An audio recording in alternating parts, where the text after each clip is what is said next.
So I think we're going to get started. The session is being recorded, and if you're new to these sessions, all the Succeed at Leicester sessions are recorded and then they're placed into a module called Essential Skills for Learning. It's on Blackboard. You will all have access to it, I believe, once you have finished your registration when you start at the university. And so you can access this recording, and if you haven't been able to attend other ones, you can access those recordings as well at a later time. And we also find that a lot of the academic skills sessions as part of this program will have a very similar workshop set up through term 1 and term 2. So there's lots of opportunities to engage with academics and my team, Centre for Academic Achievement, to help build your skills while at university. So today is all about the joy of active reading and note-taking. And the goal is kind of to highlight the idea of active reading and what that actually means. We'll be looking at strategies and techniques on how you can perhaps enhance your reading while at university. Then we're going to look at note-taking, and I'm going to fight in the corner that note-taking is a good thing at university, thinking about the time and effort that you should put into it, and then again, some useful tips. And now, there's lots of different ways to go about with reading, with note-taking. So I'm going to be asking Charlotte to offer her insight into things, as well as if you guys have ideas, if you want to share your own tips and so on, feel free to add it in the chat. And every now and then I'll be asking you guys questions. And so I might pause and feel free to use the chat to respond. Hi everyone, my name's Charlotte, and I'm a PhD student here at the University of Leicester. So as kind of just been said, I'm kind of here to support and give my own perspective from some of the tips and tricks that have helped me over my time through my undergraduate all the way through now to doing my PhD. And some of the things that I learned along the way that were definitely helpful that I wish I'd been implementing longer. So if you have got any kind of questions or anything like that, I'm also kind of supporting with the chat. So if you've got any questions, we will kind of either answer those at the end, or I will do my best to kind of comment and answer those as we go along if it's something that I can answer straight away. Perfect. And I forgot to introduce myself. I'm Chantal Bielman. I'm the head of the Centre for Academic Achievement.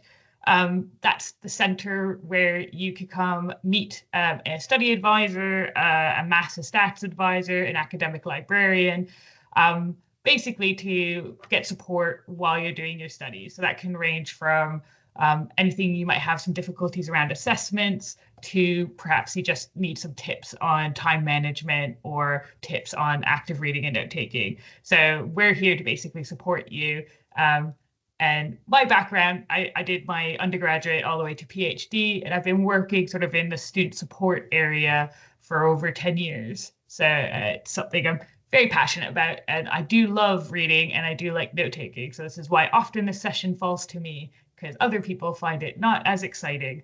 So hopefully you can join me in appreciating the joy of reading and note-taking. And I have to do this with this.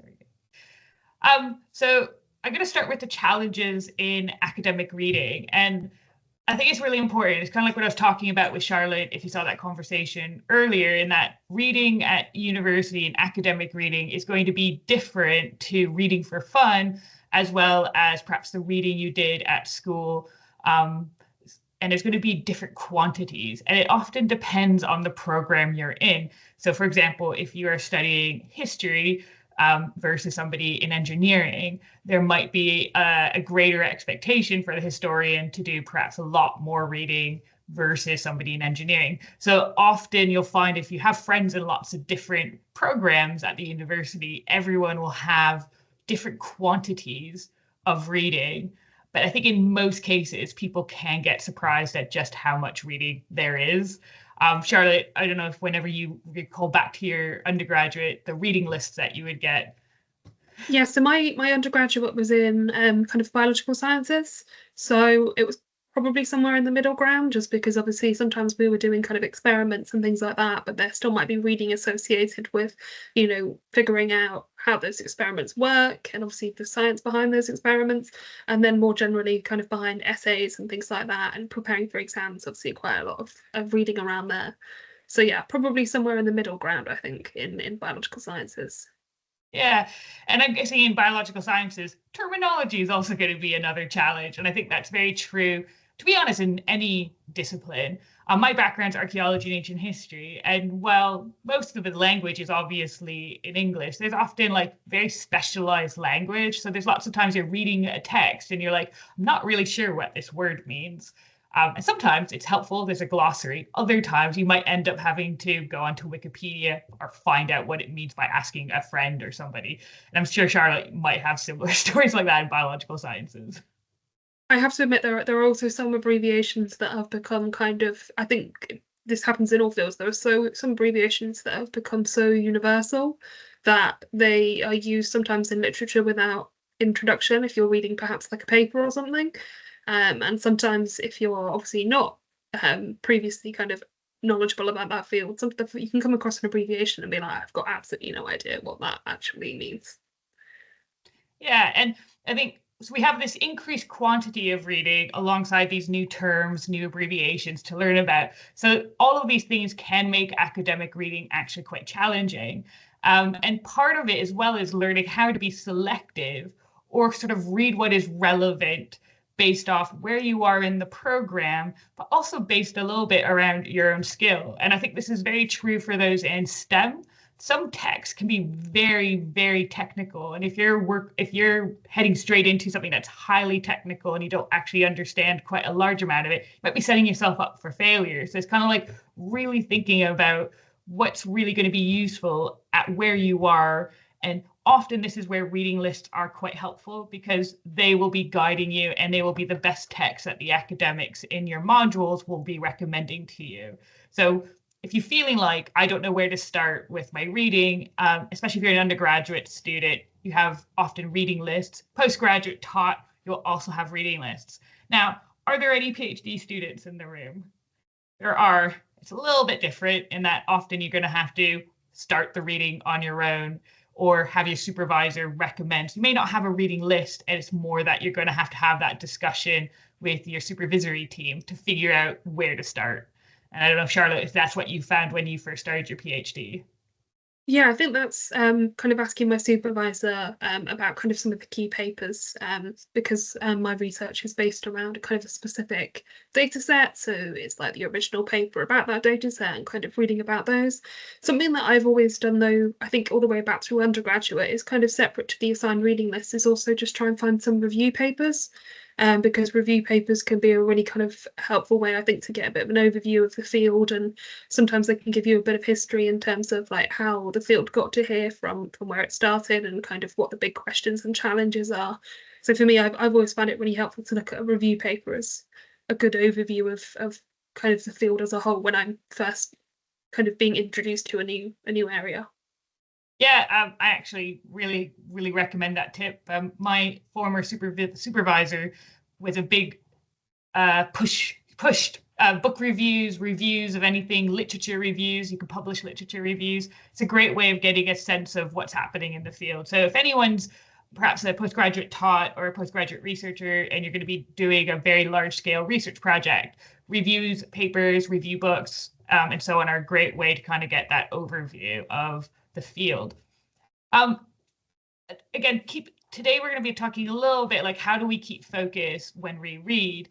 Because I think, as we might all expect, academic reading can be a bit dry, can be a bit boring. And I will freely admit I've often been reading a paper and I would read the same line over and over again, and you realize that your brain is just not computing with this paper. So learning how to read successfully often links about that focus and how you focus on the task at hand. We'll talk a little bit about that today. And then the final two challenges are linked about the idea of how we retain the knowledge we read and how we read critically. We'll be addressing these challenges a little bit today, and I'll be signposting everyone as well to some useful workshops I'll be running during term time on the idea of critical reading and knowledge retention. Because it is a challenge because there's a lot of information. It's about how do I keep the information in my brain, if that makes sense. So if we think about like what we mean by active reading and considering the challenges that we've just read, just discussed, active reading is really all about that understanding, evaluate, and reflecting while reading. And that seems like, well, I'm already reading. Why do I need to do all these other things? It has a large amount to do with the idea that trying to link what you're reading to your own awareness and your own module or program or whatever it is that you're linking the reading to will help you keep that focus. Because if you don't have that motivation, that kind of need to read it, it'll be harder to kind of stay on top of it. So the idea of that active reading is that you're not passively doing it, you're really taking in the purpose behind the reading. So it's like considering, why am I reading this? Like, what's my motivation for reading this text? And while somebody could come up to you and perhaps say, well, you're reading this because the supervisor or your module leader told you to. But then a deeper question is like, why did they recommend me to read this? Why are they saying it's important? Because if you see the meaning behind that, that will help you understand where that purpose is. The other side of it is with active reading and reading in general, the goal isn't really about memorizing, because it's not really possible to memorize everything you read. Because I think most neuroscience and most psychologists will basically say we only retain like 10% of what we read. So it's actually really about thinking about what you're reading and not really trying to do that whole memorizing. And we'll talk about how notes really come in handy here, because if you're not trying to memorize it, the notes are a good way to keep track of where the information's coming from and what's important. And that links to this idea about linking what you're reading to broader topics and other content. So as an example, say I'm in a module about Greek archaeology and I'm reading a text about the Athenian Acropolis. I might be learning very specific details about the Athenian Acropolis, but I can think about the broader topics that are around this idea of the Acropolis. I can think about Greek history, think about the rise and fall of the Greek city-state. There's ways of connecting it to the broader themes of your module, rather than thinking it always just is about, like, I know the Acropolis was built by blah, blah, blah, and did, like, those are very minute facts, and they're quite helpful when you're writing an essay in that case. And sometimes in an exam, there might be questions around it, but the broader is the big picture stuff that's quite helpful and will help you be able to talk about it and be able to contextualize it in a meaningful way. And that actually then helps you with the idea about being efficient in terms of the active reading, in the sense that by thinking about your reading and why you're reading it, you can then usually identify whether the text is actually useful or not. And this is really important because all of you at some point will probably do some sort of research project. For an undergraduate, you usually have a little dissertation at the end of your year 3. Postgraduate taught, you usually have a bigger dissertation. And if you're a PhD student, you have a big thesis. And in those spaces, there's going to be a lot of independent reading that you're going to have to do. So you're going to really need to make sure that you're being efficient in terms of you're not necessarily reading everything, but you're reading what's pertinent to the task at hand. So that's a big challenge. And this is where I really recommend, if you get a chance, work with your academic librarians. Every school will have an academic librarian. They can help you with search strategies. They can help you understand how to reference. These are great people to get to know around the ideas of finding literature and helping you find relevant information. I don't know, Charlotte, if you've ever had a chance to meet your academic librarian, but yeah, go ahead. I believe I have brief. I think actually, at one point during things, I might have met with you actually, when kind of early on in my PhD, very possibly. I'm not tended to too much, just because I also did my undergraduate here at the University of Leicester, so I was kind of familiar more generally with kind of the library setup and kind of the search tools that were available. So for me, that wasn't something that I kind of prioritized, but I had some of my colleagues which did, and they found that, you know, incredibly helpful. I think for me, kind of going on the last point that you were saying about being efficient, I think that's something when you're doing any kind of research project, whether or not that's a third year project or all the way up to a PhD, knowing when you need to actively read and actually when you don't, because at some sometimes there becomes a point where, you've kind of read the base, or read kind of a foundational basis of literature in a specific area. So it's whether or not then reading another paper in that area, what new information is that bringing to the table, or are you just reading another paper that is saying the same things, and is that, the most efficient use of your time? And if not, how can you focus specifically on finding what is new information in that text, and not just kind of repeating the information that you've already taken notes on, that so I think for me, that's one of the kind of most important skills that I've developed over my time in academia, that actually I think is incredibly important for those kind of large scale projects. Great. And again, if you're looking for information about who your academic librarian is, I do apologize. I'm having work done in my home, and there might be some sounds even through my mic. I don't know if you can hear it. I can hear lots of sounds. I don't know if you can hear it, but if you do, apologies. But I was going to say, what I can do is highly recommend, if you go onto the library website, you can find out who your academic librarian is. And you can also just send them emails. So librarians@le.ac.uk, if you're looking for that. Most of them are involved in inductions and training sessions in almost all these schools, especially for undergraduate students, sometimes postgraduate taught. So do hopefully engage with those sessions, because it's really like information and how we manage that information and how we find information is a really important part of reading, note taking, and the work that you're going to be doing at university. That's annoying. There we go.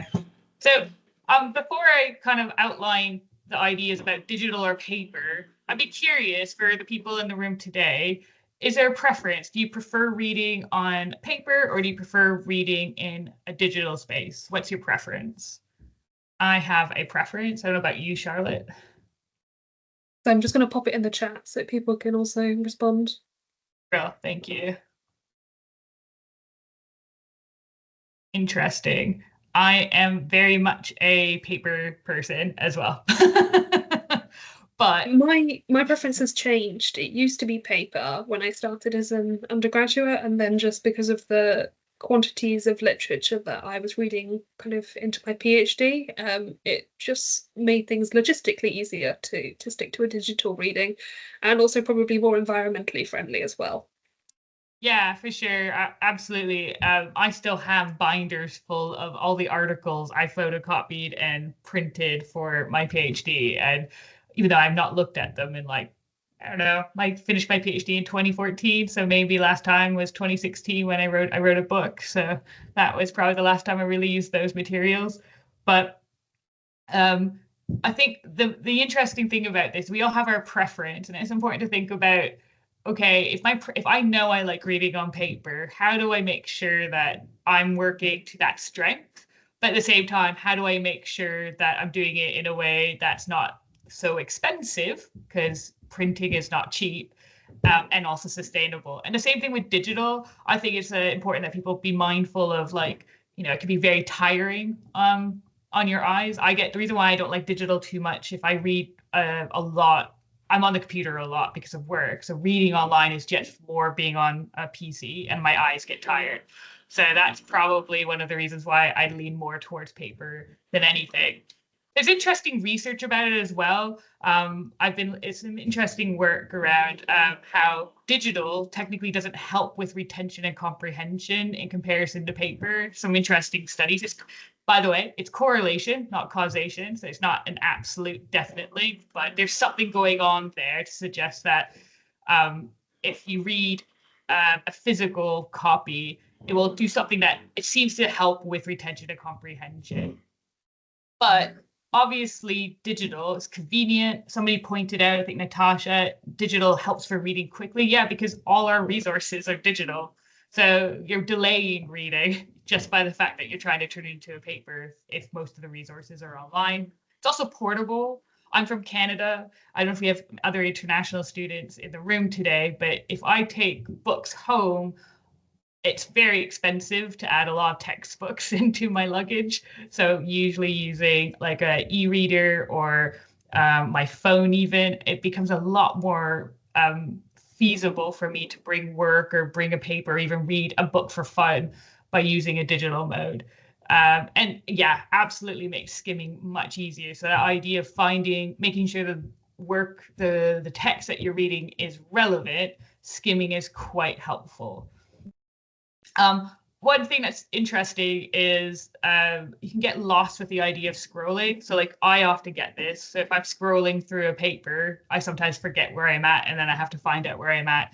For those who are working with large textbooks, that can be a bit of an annoyance. If you're in a paper, it's a bit more manageable. And obviously in a digital format, there's a bit more distractions. With reading, you don't have those conveniences. Go ahead, Charlotte.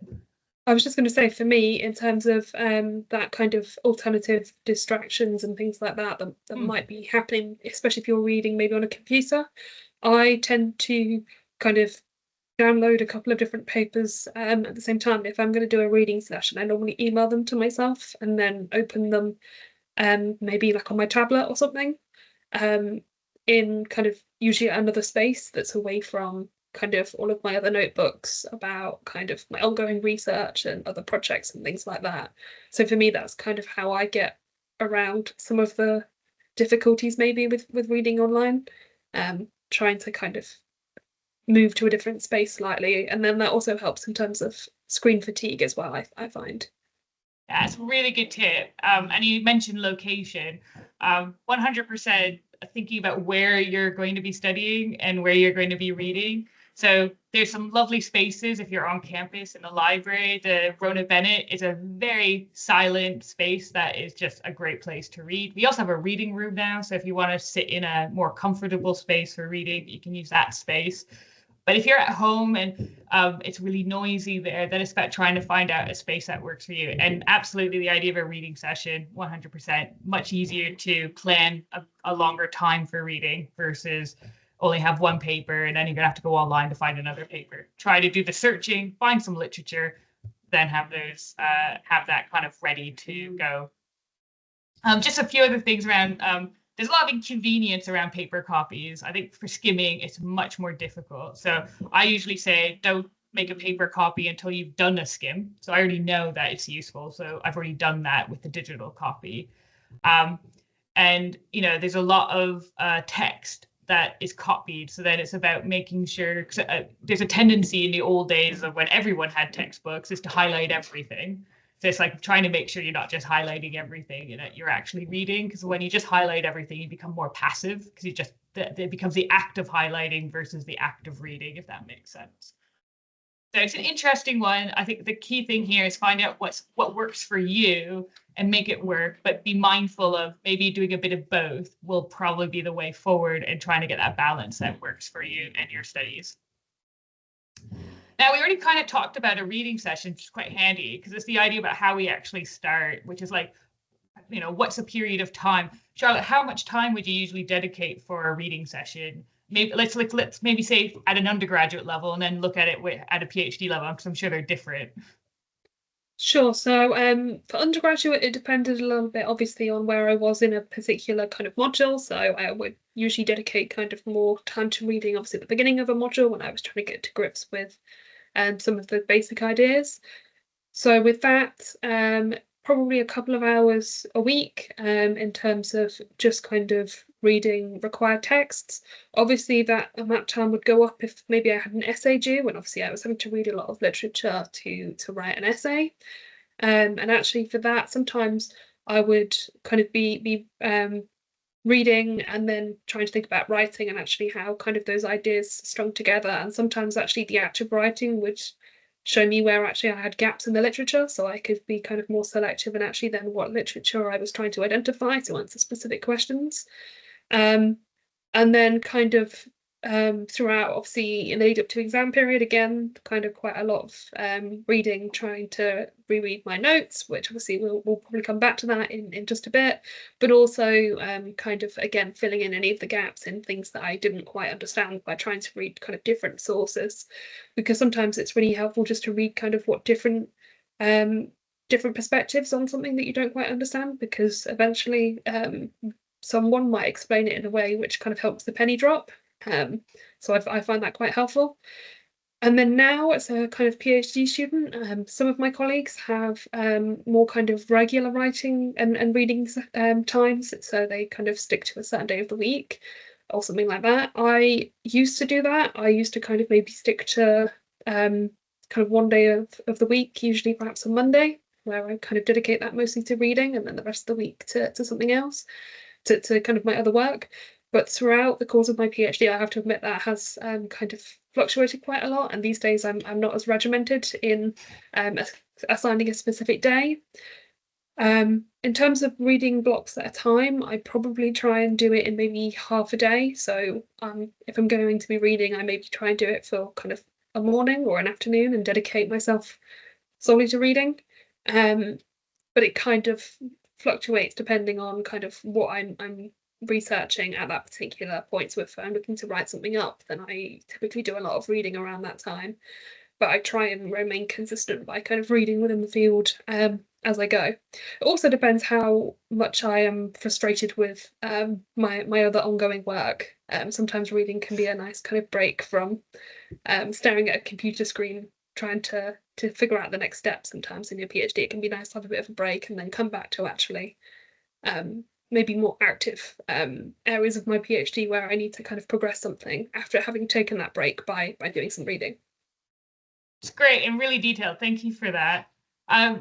We've been talking largely about large reading chunks, and sometimes people ask me, like, is there any benefit of like a micro reading session? And I actually find I used to do this where I would say, like, if I'm a morning, I'm a morning person, so apologies for those who aren't. But I often would have like a very quiet period in the morning where I might not have a whole morning that I could focus on just reading, but I might have half an hour. This is where, like, you know, a reading list can be quite helpful because you can go on and see if there's something that's quite short. So sometimes there's blogs that are going to be in your reading list. It's a good way of just kind of, if you can't dedicate, if for example, in a really busy week, you've got a lot of, I don't know, you might be caring, you might be working, there's other things that you're doing, and you're just realizing, I don't think I have time to read everything that they recommend on the reading list for this week. Try to find out which are the ones that are going to fit in your schedule. There's often short ones, long ones, etc. Because what's really interesting when you're scheduling your time is thinking that one full page of an article usually takes, if you're deeply reading it, around 5 minutes. So like thinking about how long it actually takes to read an article, if you want to read it fully, is actually a bit longer than you think. So I usually recommend, especially when you first start, have a look at your reading lists and find out which, you know, see where the blogs are, see where the big texts are, and see where the articles are. And you can, in a sense, get a sense of, this is a really long read, this is a medium read, and this is a short read. And then you can use your time a little bit around, oh, I'm going to have time this week because I don't have to do X, Y, Z. So maybe I'll focus on a long read session versus a short one. So it really is about a bit of time management and thinking what's going to work with you and the schedules that you're going to be working on. And this is where also where like what we call pre-reading techniques are useful. I just wanted to add something, oh, go ahead, if that's possible, about kind of length. Yeah. In terms of research articles, it is also worth actually scrolling down because your research article might actually claim to be like 30 plus pages, but a lot of the time it's not actually 30 plus pages of reading. A lot of those, it might include supplementary figures at the bottom and tables, and usually quite lengthy reference lists and things like that. So it is always worth, if you're intimidated by a paper, it is normally also worth looking to the end and seeing how long the actual content of that paper is, because sometimes that can actually make it easier to, when you kind of face that paper, because sometimes looking at a paper and seeing 64 pages is quite intimidating, but it turns out actually the paper's only 18 pages long. Absolutely, and it's a really good tip because you're right, a lot of articles will have like pages of references, lots of tables, a lot of things, and lots of pictures as well. So it's not necessarily all text in those 64, 30 pages that you see in the bibliography, in the reading list. So in terms of what I was talking about in terms of pre-reading techniques, we've already been talking about the idea of skimming. And it's basically just about getting an idea about what the text, the chapter, the article is going to be about before you start really thinking, am I going to spend a really big dedicated chunk of time on this text? So the idea is it's supposed to help with that efficiency. And some of the simple ones are read the abstract. Is it relevant to what you're working on now? So if it's about staying on top of what's happening, maybe before going into a lecture. Is this text linked to that lecture? Great, maybe that's something you should be reading. But then you realize, actually, this is probably not linked to this week. This is maybe next week's, etc. So finding out, is it needed now? Read the headings. That can also be helpful. For those in sciences, look at the visuals, the graphs, and the charts, and think if the data feels pertinent. Now, I'm not going to go into a huge amount of detail on these active reading techniques in this session. I ran a workshop, as well as my colleagues in the Centre for Academic Achievement, specifically on active reading and note-taking, and we look a lot at SQ3R, SRUN-R, and P2R. Effectively, they're different techniques for different types of reading. So they're more intense for something that's like a very big text or something really important and very high difficulty reading. SQ3R, survey, question, read, recite, review, is recommended. SRUN-R is basically for medium difficulty, survey, read, underline, note-taking, review. And then P2R for easy to medium difficulty reading. I probably would expect most of first years in undergraduate, you're going to be looking at mainly P2R because you're just building your knowledge. They're not going to give you something intensely difficult to read from the get-go. But as you mature in your knowledge and the discipline that you're studying, when you get to the end of year 2, year 3, when you start working on your own independent projects, you might find the reading becomes a bit more of a challenge. And that's where SQ3R might come in handy. So I recommend trying to drop into the Centre for Academic Achievement, look for our workshops, and sign up for that if you want to learn more about these techniques. The key thing for P2R, which I'll just highlight here, is just the idea that the preview is about checking to see if this is what you want to read. Read actively is effectively looking at what we talked earlier, is what is the information that is pertinent? Like, why am I reading this? What is it linked to? And then the review is actually, in a sense, thinking after you've read it. It's basically like writing a summary. So this is where a bit of note-taking comes in. You can write a little bit of a summary of what you just read. And so it's a very simple, but very useful for perhaps the first texts you start reading, the first articles you start reading while at university. Just some final reading tips before we go into note-taking. I highly recommend using your module reading list. I've already said this, but you'd be surprised how often students come to us and they forget that these things exist. They're very useful. Your academics set them up. It also means that you're not going to get frustrated. If you search for something on Google, for example, you'll find lots of stuff, lots of literature on Google Scholar, but we won't necessarily have access to it. If you're going to use the module reading lists, they will make sure that that text is available to you. So they're very much a good, useful starting point for any essay or any reading linked to your modules. Linking to that is the idea of staying caught up. And I think this is probably the hardest thing, is trying to stay caught up so that when you go into your lectures, you would have done a little bit of reading so that when you go into lecture, it's not completely new. A lot of people think of it in a different way. They think, go to the lecture, then do the reading. I actually recommend the other way around. Do some reading, go to the lecture. Because then when you go to the lecture, it's not all brand new information. It might be reinforcing something that you read. So try to stay up to date by reading regularly during term time. Don't try to cram it all in at the end or before an exam, because it just puts a lot of extra pressure on yourself. And the idea of reading with purpose, reading actively, avoid skimming everything. Try to think about what's important. Yeah, Noria, I can go back to the other slide. That's not a problem. These are being recorded. So if you do want to see these again, they will be available on Essential Skills for Learning. And as I said, there's going to be a workshop in the Centre for Academic Achievement. The workshops are all online, so you can easily access it from home if you're a distance learning student, for example, or if it's raining and you don't want to come onto campus, you don't have lectures, so you don't have to come in person in the rain to a workshop. No problem. So let's go into some note-taking. before I go into the reasons of why we take notes, let's see how many people here are big note takers. What I mean by big note takers is that, you have a good collection of notes from previous studies, school, or maybe you only have a few notes and you maybe do more of a crib sheet approach. Want to your level of note taking? Do you write reams and reams of notes, or is it just a little bit? Ifra, I can't turn on your microphone and your camera, but could you put it in the chat if you could? Just notice your hand's gone up.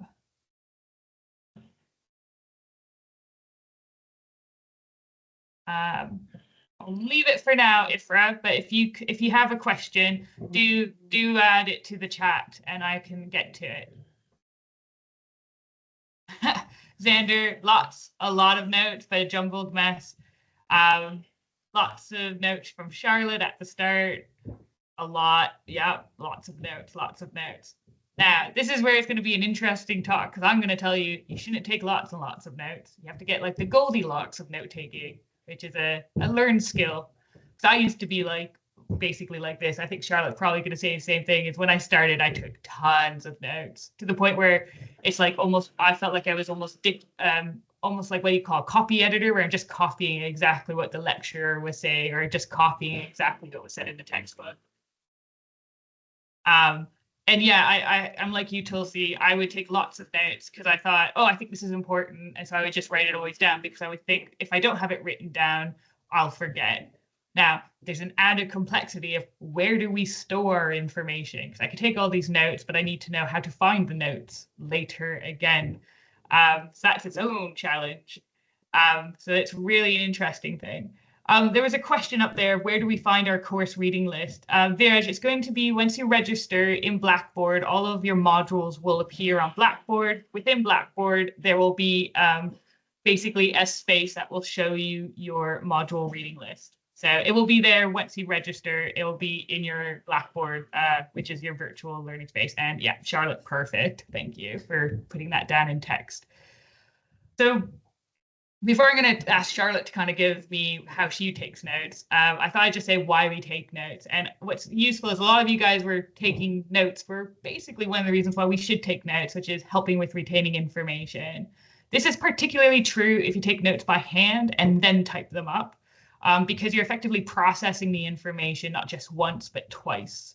So if you take something by hand, so you have a physical notebook and then you type them up, you're effectively engaging with that content twice, actually 3 times after you've read it. So it's a great way of helping with that retention. If you only take notes by typing, that's fine as well. I would encourage you to still try to engage with the content again, but whatever the way in which, if it's paper or digital, we'll talk about that in a minute, taking notes helps with retention. It also helps with retrieving information.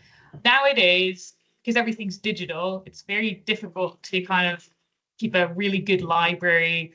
It's very easy to look at something online and then forget where it is.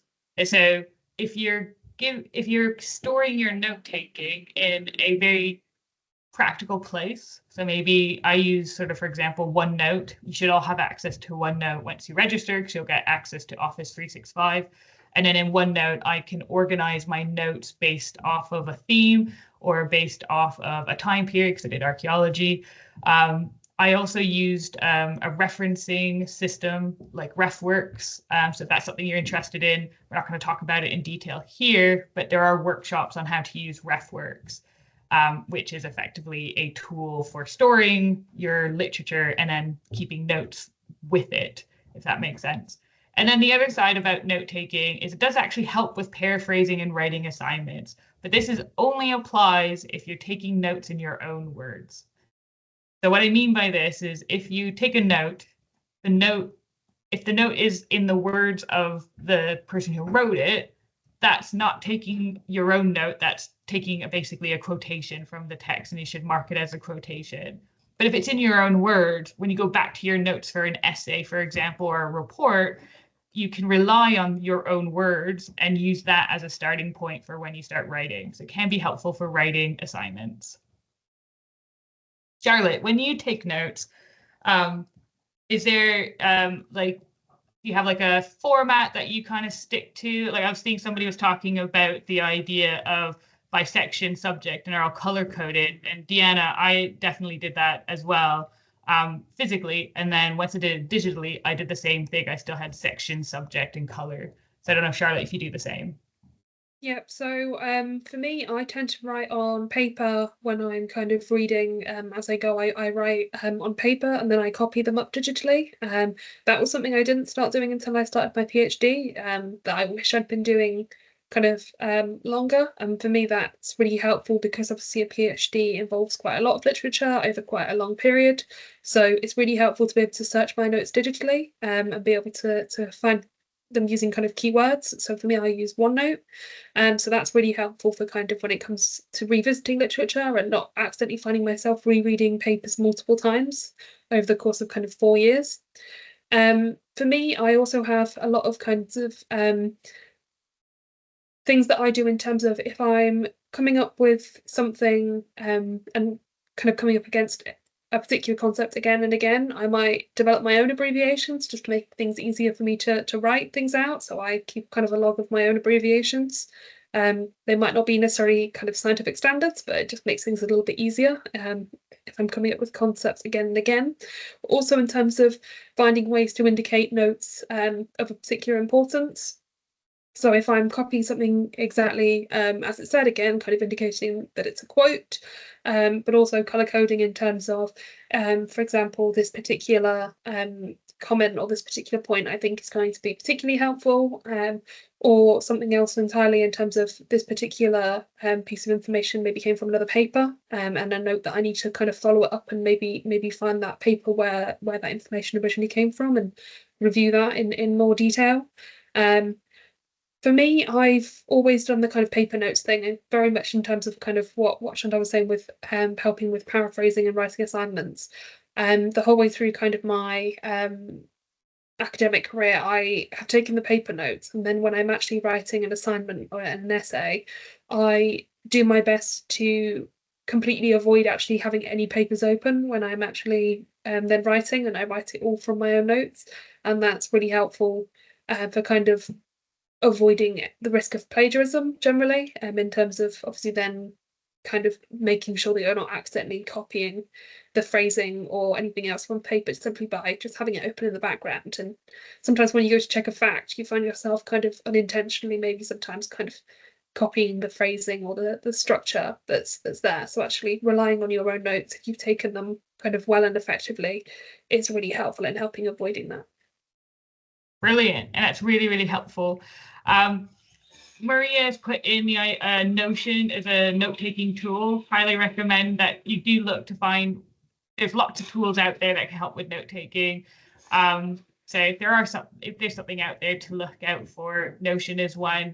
I can't remember if it's Scribbly. I can't remember. There's a few other note-taking softwares out there and apps. So if you're looking at trying to enhance your digital note-taking skills, there's quite a few. The other thing too is if you like the act of physically writing, the digital tablets are getting really good. So there's quite a few, and obviously this is expensive. So, but if you are one who has a digital tablet, you can actually set it up so it writes really nicely. So if you do have that extra thing, it's quite helpful.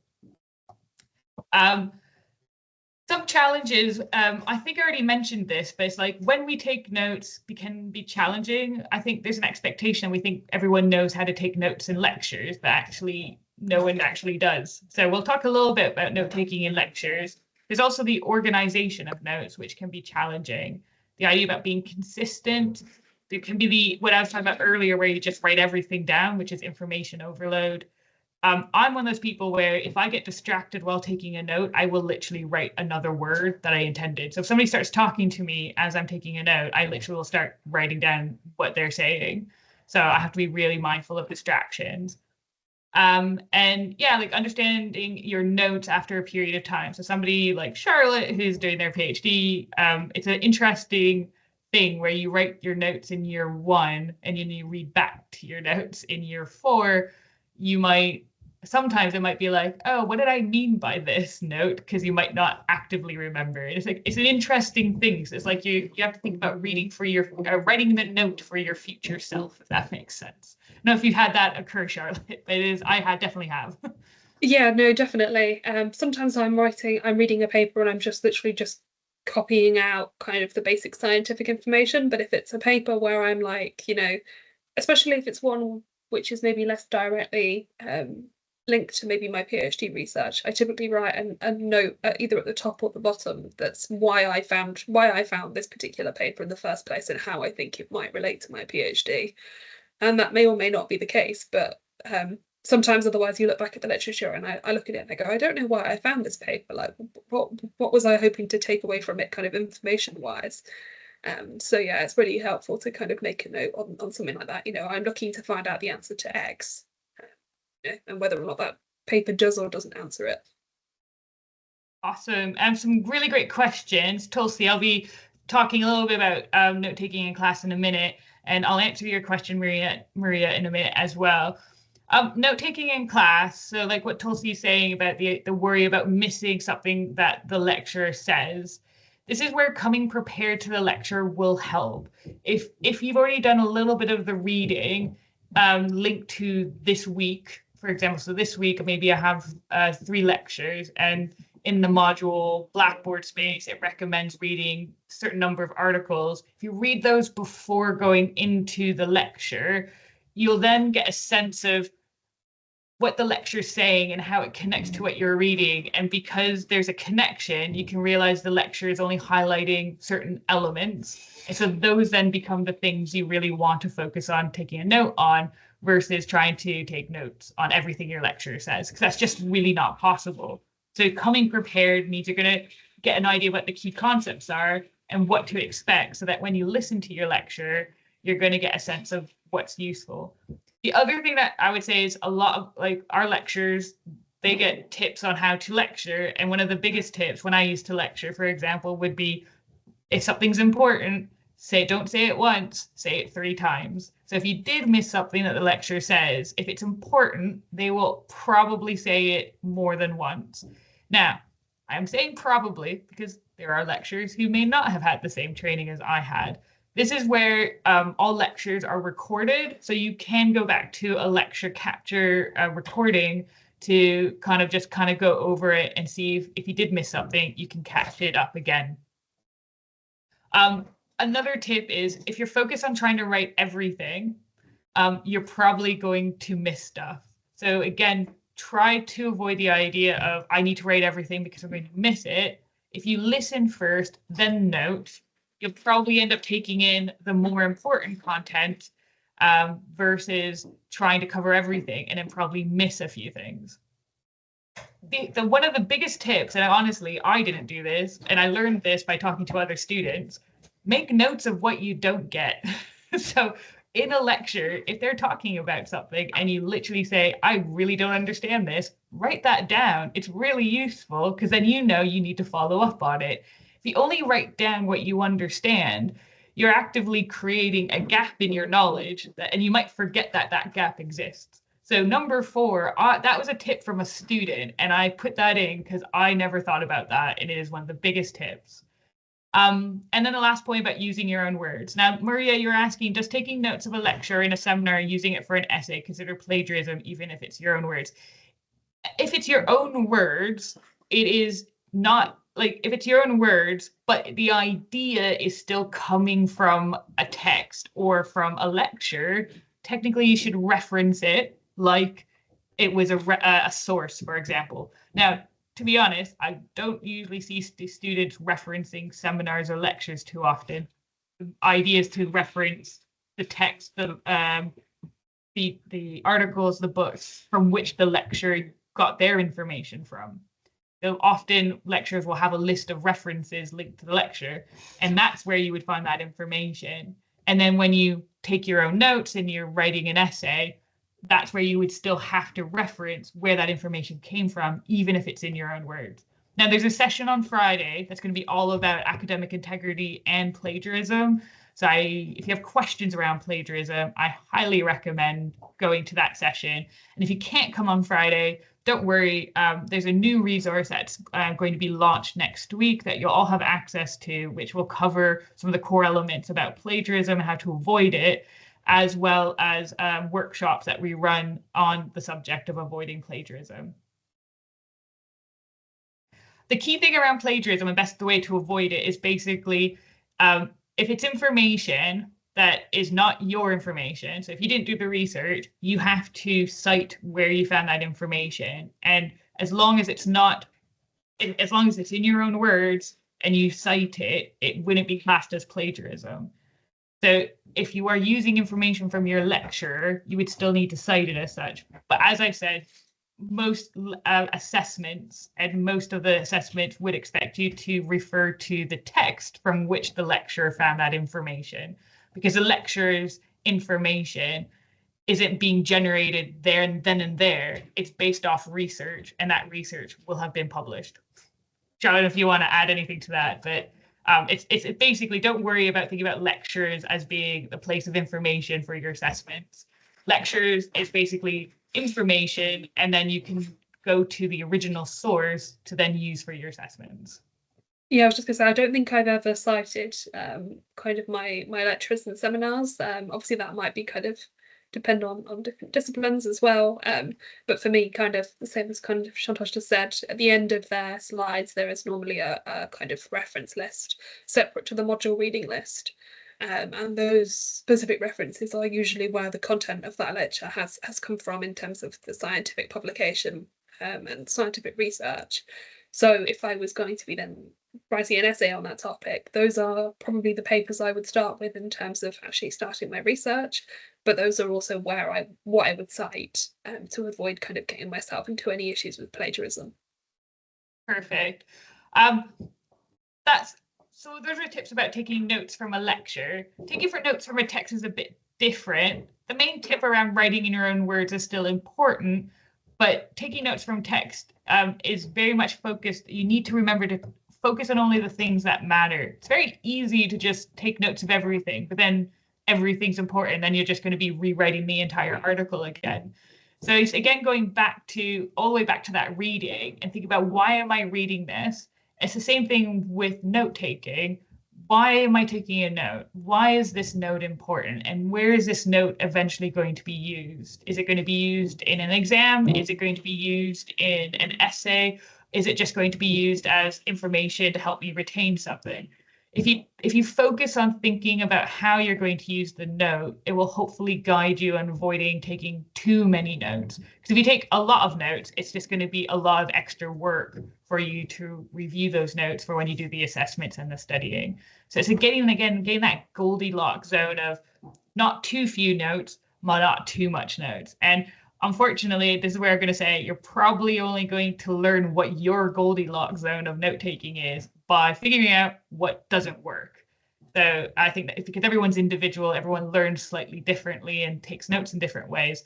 So it is about trying things out, see what fits best for you, and then adjust, because you will find that the way in which you study will probably evolve as you progress in your studies. And reflecting on what's working, what doesn't work, will help you ultimately find the thing that works best for you. My big thing about note taking is to actually link it to active reading. So SQ3QR, one of the big parts of that method is a question. And so if you have a bunch of questions written down before you read, you've read it, then you read, then you write the answers that you found out from your reading. That becomes the basis of your notes. So by linking your active reading to your note taking as well, it allows a nice link up between the two. Keeping language simple and if handwritten legible, very guilty of bad note taking for that. And if you're using a PC, try using colors and formatting and try to include your own thoughts. So ask questions, say what you think. In year one, when you're writing assessments, there's an element where you're going to be expected to write what's called level 4 writing. And when you progress, you'll be working at level 5, level 6, level 7. And Charlotte currently is working at level 8 writing. And basically what that means is it has to do with the limits of criticality, how much description. So if you're mainly relying on description, that's called mainly level 4 writing. If you're going to move up to level 5, which is usually year 2 of your undergraduate, there's going to be an expectation that you're going to be doing not just description, but more critical, embedding more criticality. And that's where your own thoughts become important. So when I say take notes and include your own thoughts, it's not just because your thoughts are great and it's great to include them. They become sometimes the basis of which to add something interesting into an essay or into a report. I'm just aware of time, so I'm going to flick through these note-taking techniques, and I'll get back to you in a minute, Charlotte. If we can get through then this slide, then I can go back to you.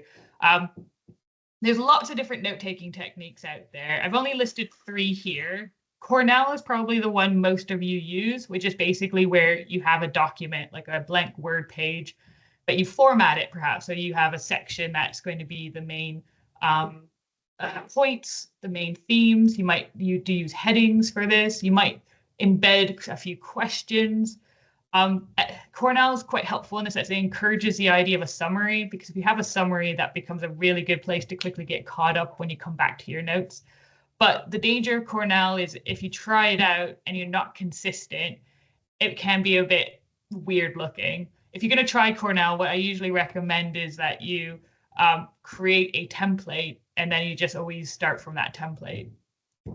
Mind mapping is for people who don't like linear ways of doing things. So mind mapping is more visual and it's much more creative as well. So it's about connecting the ideas to the main topic. So the idea is you would put the main topic in a bubble in the middle, and then you would branch off to different themes. And it should be the idea that how it all links back to that main topic. In some cases, you could put the argument down as well. So that's another interesting ways that you could do an argument map, put the main argument down, and then link to the various pieces of evidence that support that argument. If anyone can spot the typo, because I can, yeah, you can see how concept maps can help with study aids as well, because it's going, once you create it, you actually have a nice visual of the big ideas and how it links to the smaller bits as well. And then the last one, again, probably a system a lot of you use, which is basically where you're just following the structure of the text or the lecture, and you set out your own rules, maybe for highlighting. But outlining has the danger of a lot of notes if types, and again, requires an element of consistency. I don't know how well these images pop up for you, but I think they're a bit blurry, so sorry about that. But like you can see how Cornell is very formatted. So they have like columns, they have different sections, different headings, etc. And if you see how the outlining on the right, you have a lot more highlighting. It's very useful for handwriting notes. And this person's been using a lot of different colors to highlight things. And then the middle one is kind of like the main idea of climate change and how it links to certain ideas. We covered a lot today.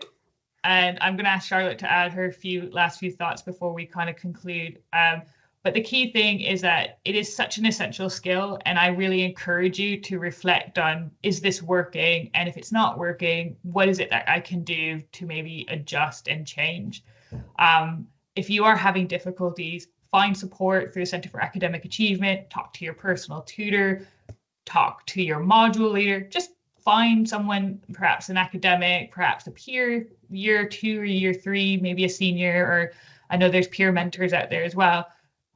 If you realize something's not working, you just feel like this isn't really working at the moment, rather than just stay stuck in that, try to find the support that might help you get beyond that block. And I think ultimately too is just because somebody's doing something one way doesn't mean it's going to work for you as well. Everyone's going to have a system of note-taking and a system for reading that might be slightly different to what you're doing. But if what you're doing works for you, that's okay. It doesn't mean you're doing anything necessarily wrong. It just means that you found something that works for you. And if it's getting the results you want, great. So Charlotte, final pointers? Yeah, definitely want to recap in terms of the handwriting thing. That's something I am really guilty of. And it's another reason why actually going from handwriting notes and then following them up with digital notes is super helpful, because it means that I have them kind of recorded for posterity's sake, and I don't have to kind of go back over my handwriting and work out what on earth I just wrote. Also, kind of in terms of techniques, this maybe is more for kind of exam season, but something I kind of generally find helpful is flashcards. So I've always found kind of writing up flashcards on specific ideas and specific concepts to be really helpful in terms of putting ideas together and kind of identifying what are the key elements. So that's something else that people might find useful. Also, just to kind of note generally, there are, if any of you have used Unibuddy, current students are also available on Unibuddy, so it might also be worth seeing if there's anyone who's on the course that you're actually currently going to go on to, and actually reach out to them and find out if they've got any tips and tricks as well, because obviously if they're in the same discipline as you or on the same course, they might have some really good ideas for handling the specific kind of information and the specific kind of content that you'll be covering within a specific course. Brilliant, thanks. And yeah, I really encourage Unibuddy, especially, you know, I moved here, didn't know anyone. So a system like Unibuddy is a great way as well to make connections with other people. And if they're on the same program as you, it's a nice place to kind of build that network up and get that support going at a program level, and not just always having to think about going to an academic. Having peers is great for that, 100%. So it's a great tip. Just to kind of highlight that tomorrow we have two more, for the rest of this week, we have two more academic skills kind of focus sessions for Succeed at Leicester. Creating effective presentations. Some of you will have to do a presentation as part of your module. So come along tomorrow at the same time, 11 to 12. And I said earlier that we have a session on academic integrity and avoiding plagiarism on Friday, also the same time. It's the same link, if I'm correct, Charlotte. So if you can't remember, just go to the Succeed at Leicester website as well. They should all be there. But I believe it should always be the same link. So the fact that you're here means you should be able to find them tomorrow. And again, if you can't attend, they're being recorded and you'll be able to access these once you have your registration sorted. And then just a reminder about Arrival Weekend. It's the 20th to the 22nd of September, open to all students. Really encourage. It's a great feeling. Arrival Weekend is a chance to meet the people you're going to be living near. If you're living on near campus, you'll have a chance to look at Freeman's Common, stand stalls, student support, sports, and more. If you're absolutely new, not even had a tour yet, there's campus tours. I love the city of Leicester, lots to do in this city, and we're very close to other cities. So city tours is also really great. So do have a look at what's happening, and there's a lot happening. Otherwise, I can just say, hopefully, if you can answer Charlotte's question, how confident do you feel now about active reading and note taking? Do you feel a little bit better? I'm hoping this session helped a little bit in alleviating maybe some anxiety and some worries.